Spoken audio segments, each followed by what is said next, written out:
안녕하세요. 펀드 매니저를 만나 이야기를 나눠보는 톡 DF입니다.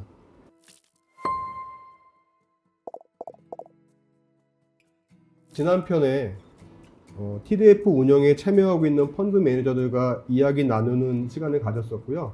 오늘은 그 두 번째 시간입니다. 두 분의 펀드 매니저를 초대하겠습니다.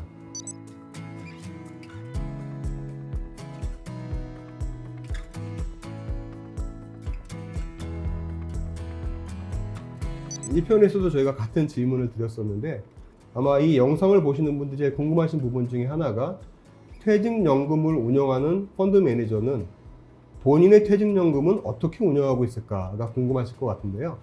본인의 현재 퇴직연금의 포트폴리오는 어떻는지. 네. 사실 이 질문이 들어와서 제가 조금 반성하게 된 부분이 있는데, 퇴직연금을 조금 더 신경 썼었으면 좋겠다라는 생각은 하긴 했었던 것 같습니다. 하지만 제가 제 퇴직연금을 다시 되돌아보니까 저 자신을 제일 잘 나타내는 포트폴리오를 구성은 하고 있다라는 생각은 들고 있었습니다. 왜냐하면은 저희 포트폴리오 안에서는 기본적으로 저는 채권에 채권 자산에 투자하는 펀드에 약 20% 정도를 투자를 하고 있고, 그리고 또 저는 또 사실은 따박따박 인컴이나 배당이 나오는 그런 종목들을 좋아하기 때문에 리츠 자산을 통해 가지고 한 60% 정도 투자를 하고 있습니다. 그리고 마지막 20-30% 정도 부분은 조금 더 공격적으로 주식형 펀드나 주식형 ETF에 투자를 하고 있어서, 결론적으로 말씀드리면은 20-30% 정도는 공격형, 그리고 나머지 70%는 좀 안정형으로 좀 밸런스를 좀 유지를 하면서 저희 퇴직금을 운영하고 있었습니다. 네. 리츠에 대한 투자 비중이 상당히 높았다면 작년도에 좀 성과가 좋지는 않으셨겠네요.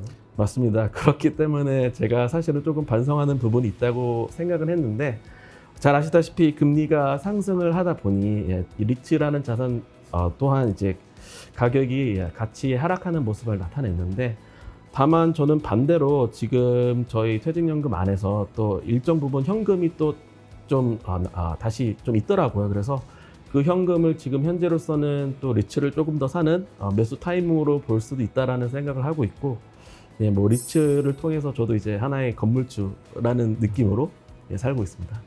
양병호 매니저님도 본인의 포트폴리오 살짝 공개해 주시죠. 저도 특별히 뭐 생각을 많이 하고서는 운영을 하고 있지는 않았는데, 저는 현재 테크하고 인컴 위주로 투자를 하고 있습니다. 어떻게 보면은 약간 바벨성 성격이라고 보실 수도 있을 것 같은데요. 현재 가장 모멘텀이 좋고 그리고 이익이 견조한 테크에 투자를 하는 한편, 계속해서 인컴이 발생하는 자산군인 인컴형 상품에도 투자를 하고 있습니다.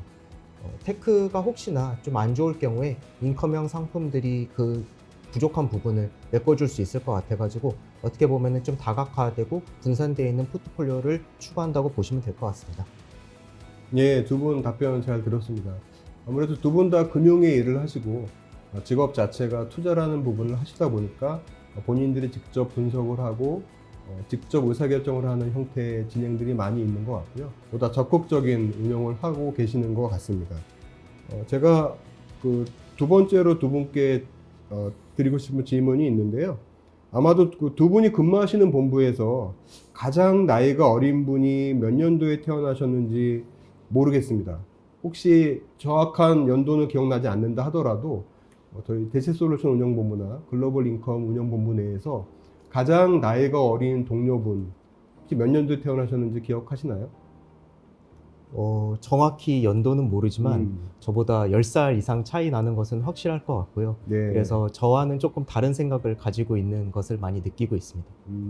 그 양병호 매니저와 10살 이상 차이라 그런다면 적어도 90년대 중반 이후에 태어나신 분일 가능성이 높겠네요. 네, 맞습니다. 예, 홍상준 매니저 쪽에서는 저희 네. 대체솔루션 운영본부에서는 저와 함께 일하는 친구가 97년생이다 보니 나이로는 계산이 안 되지만은 비슷한 나이대일 거로 생각이 됩니다. 예, 두 분 다 소위 말하는 Z세대랑 G세대랑 함께 일을 하시는 것 같은데요.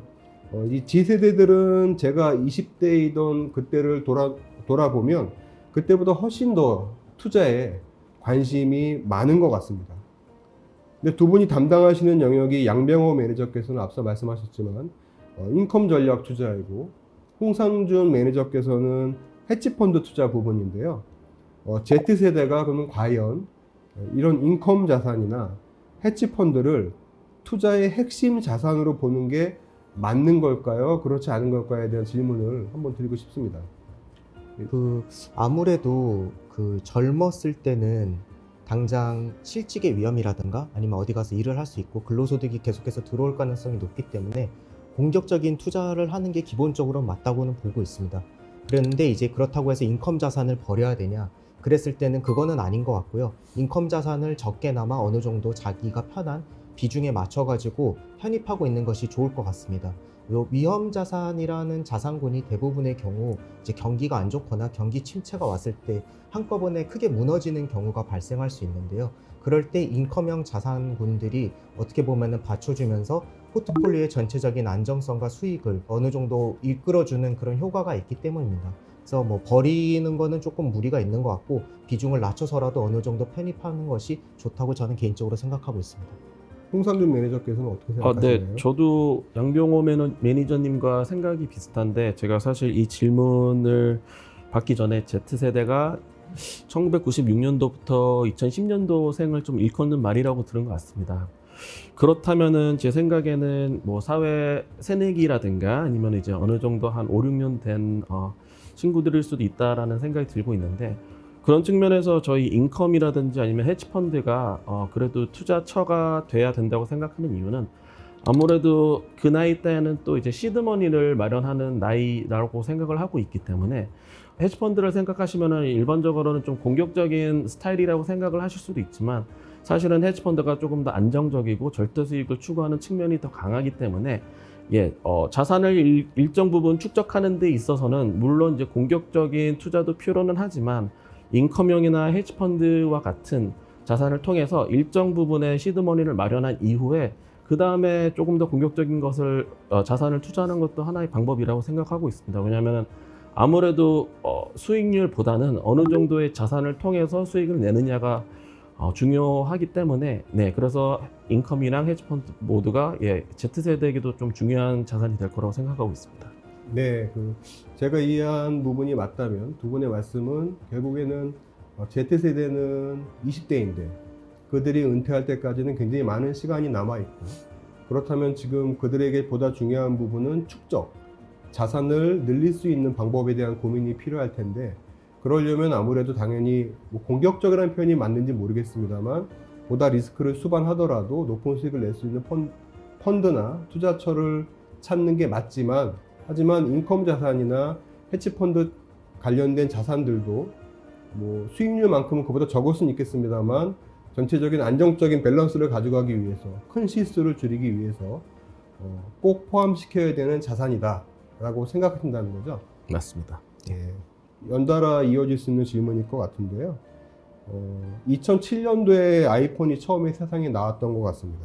아이폰이라고 하는 스마트 기기가 나타나서 저한테 준 변화도 있지만 그 변화의 속도를 이 코로나 시기라는 부분이 가속화시켜준 부분이 있었었고요.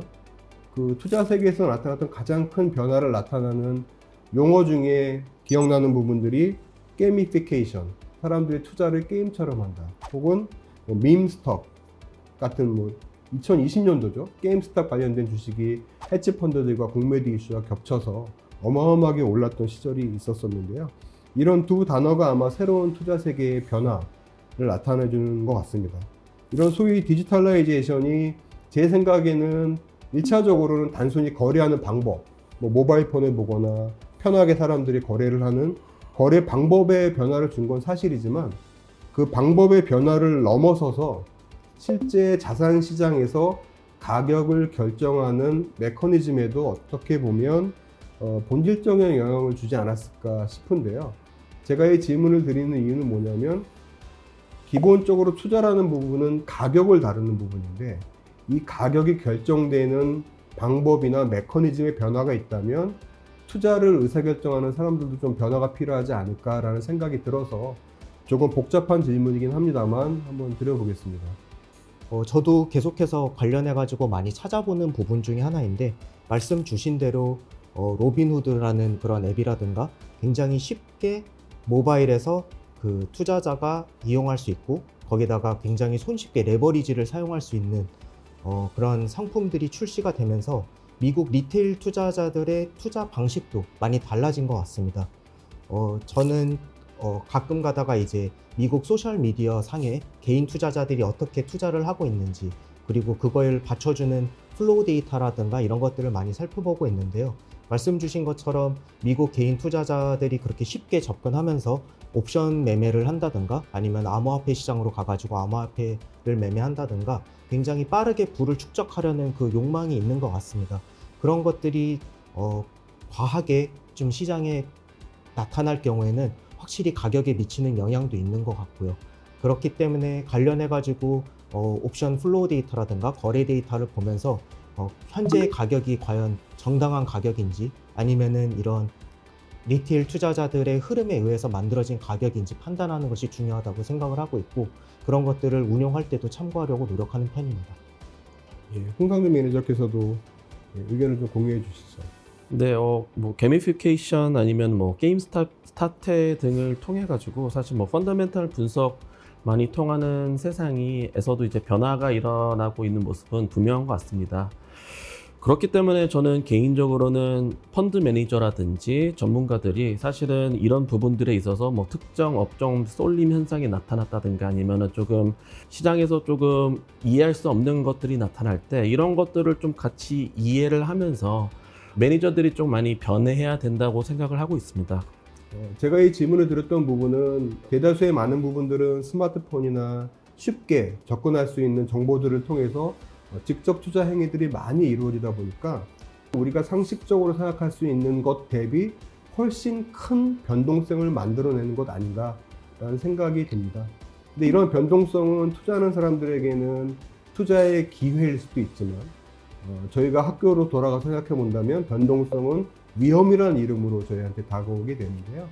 기회와 함께 위험이 오고 있고 그 위험이 이런 디지털라이제이션을 통해서 보다 확대될 수 있지 않을까라는 부분에 대한 생각이 들어서 두 분한테 한번 이 생각을 여쭤봤습니다. 두 분 저와 함께 얘기를 나눠봤는데요. 오늘 이런 방송에 참여하신 소감 어떠신지 모르겠습니다. 저 같은 경우에는 그 퇴직연금 관련해서 조금 반성하게 된 계기가 있었던 것 같고, 말씀하신 내용대로 TDF를 일부 조금 투자해가지고 그 반성을 좀 덜 할 수 있게 한번 해보도록 생각해 보겠습니다. 예. 저도 비슷한 생각인 것 같습니다.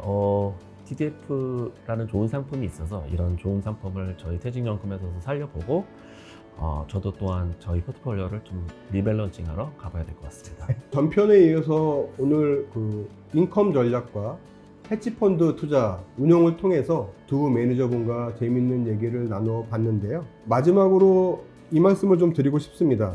한국은 전 세계적으로 가장 빠르게 고령화가 진행이 되고 있습니다.